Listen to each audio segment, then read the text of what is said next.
Ассаламағалейкум, Екі Бұқа YouTube каналының тұрақты көрермендері. Видеомызды көрместен бұрын лайк басып каналға тіркелеміз. Бүгін бұқа туралы емес, бүгін жылқы туралы айтатын боламын. Алдында TikTokқа шығардым жылқымда. Өзім бордақылап, соғымға сойған жылқы 150 мың просмотр жинап жатыр TikTokта. Ал енді соны қалай бордақыладың, не беріп семірттің деп жазса біреулері. Ал енді кейбір кісілер кері пікір жазып жатыр. Жоқ, ол өтірік, ондай салмақ бермеді, тай ондай салмақ бермейді, және ондай қазы бермейді деп. Ал енді 10 жылдай болып қалды. Мен жылқы бордақыламаймын, бірақ өзіме соғымға бордақылаймын. Тайлар кей кезде бір елі беріп қалатын кезі болады, екі елі береді. Енді биыл потолок 3 елі. Енді бұл кәсіпке де кішкене ысылып кел жаттым ба деп солай ойладым. Және ол жерде малдың еті. Басында кірген кезде де мал семіз болды. Соғанда байланысты. Енді кісілердің сұрауы бойынша айтайын. Қанша килограмм жем жеді дейді. 750 килограмм жем екен. 3,5 айда. 35 түк жоңышқа, өйткені 3 күнде 1 түк жоңышқа жейді. Сонда 105 күнде 35 түк кетеді. Жоңышқа биыл 850 теңге, 30 мың теңге болады. Ал енді жем, ортақ бағасы жемнің 80 теңгеден айналып тұр. 70 теңгесі бар, 80, сонда келумен жолы бар адам істеткенімен 80 айналып тұр. Жемге 60 мың теңге, сонда 90 мың. Өзінің бағасы 235-ке алынған, орта және алдыңғы тай десе де болады енді. Үлкен билен жылқының бағасы лайықты. Оны мен енді соғымға сойдым өзім. Ал енді сататын болсам, 2400-ден өлшеп сататын болсам 609 мың болмақшы екен. Одан 235-ті алып тастаймыз алған бағасын. 90 келі жем шөттің бағасын аламыз, сонда 284 мың пайда бермекші егер сататын болсам. Енді ойланып қалдым. Жылқы байласам да болады екен деп. Бұйырса жылқыда байлаймыз деп отырмын. Қосымша соғым кезінде сезонға қарай. Енді ол ондай салмақ бермесе де келер жолы 200 килограмм салмақ берген тайымыз 2400-ден сатсақ 480 мың. Ол 200 келелік тайды 220 мыңға аласыз.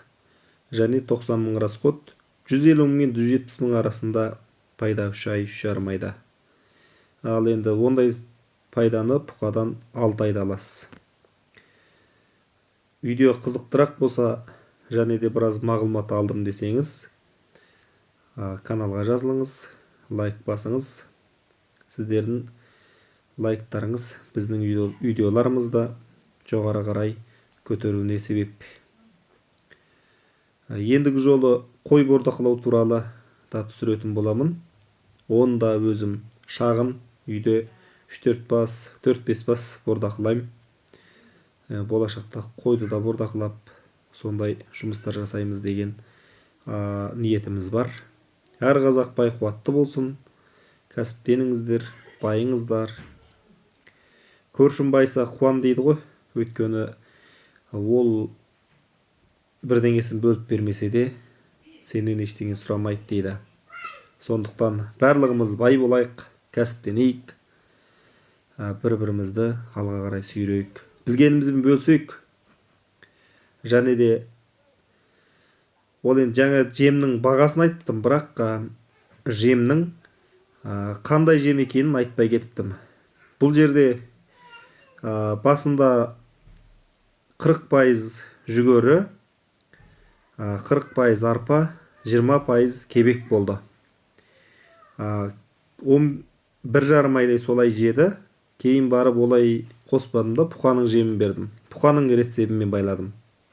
Кейін кезінде 30% жүгері, 30% арпа, 10% бидай, 10% жымық, 10% кебек. 10% кебек, Тағы да шүрот қосылған, арасында шүрот жоқ болып қалды. Солай бордақыладық. Оның да нәтижесі жақсы екен негізі. Бірақ бидайды бергенде байқап берулеріңіз керек. Бидай негізінен жылқыға аса келіңкіремейді. Ішін ағызып, іші өтікпесе емдеп жазылуы қиын жылқының. Ол да бастан өткен. Негізі арпа, бидай, арпа, кебек, жүгері үшеуімен ғана бордақылай берсеңіздер де керемет семіреді. Бірақ сол 40% жүгері, 40% арпа, 20% кебек. Сол үшеуін араластырып, басында кішкене 15-20 күн үйренгенше 2,5 килограмм, 2 килограмм бір уақытында. Ал енді үйреніп алғаннан кейін алдына төгіп тастаңыз. Таңертең 4-5 килограмм сап тастаңыз, кешке жақын 4-5 килограмм сап тастаңыз. Оның үстіне шөбін және бір ыдысқа суын құйып қойыңыз. Ары қарай ештеңенің керегі жоқ. Сонымен тұра береді.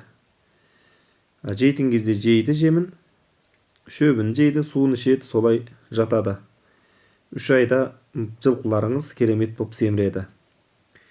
Видео ұнаса лайк басыңыз, және достарыңызбен бөлісіңіз.